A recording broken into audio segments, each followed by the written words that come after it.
د چهارشنبې په ورځ د اوبو انرژۍ وزیر الحاج ملا محمد یونس اخوندزاده، هلمند والي الحاج مولوي امان الدین منصور، په داس حال کې چې د هلمند د کلیو بیا رغونې پراختیا رئیس الحاج ملا محمود ثاني او د دوهمه واحدونو کنډک د درېیمې ټولۍ قومندان حاجي وفادار ملتیا کوله نوزاد ولسوالۍ ته سفر وکړ. دوی د یادې ولسوالۍ درمیان سیمې ته ولاړل او هلته یې د اوبو د بند له درغنیزو چارو څخه لیدنه وکړه.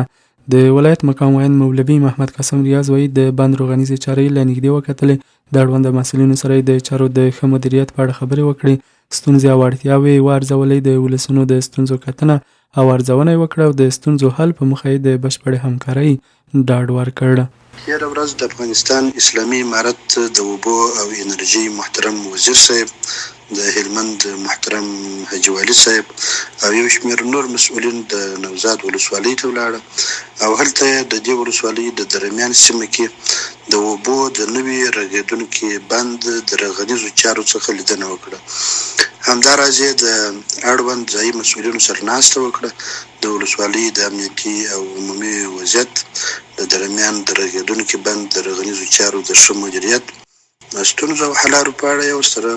خبرې وکړې. له هغه وروسته د اوبو او انرژۍ وزیر هلمند والي او ورسره پلاوي د نوزاد ولسوالۍ امنیه قومندانۍ ته ولاړل او د ولسوالۍ د ځایي مسؤلینو سره یې ګډه ناسته وکړه. د ولسوالۍ د عمومي او امنیتي وضعیت، د ولسونو خدمت او اړوند نور موضوعاتو په تړاو یې خبرې وکړې.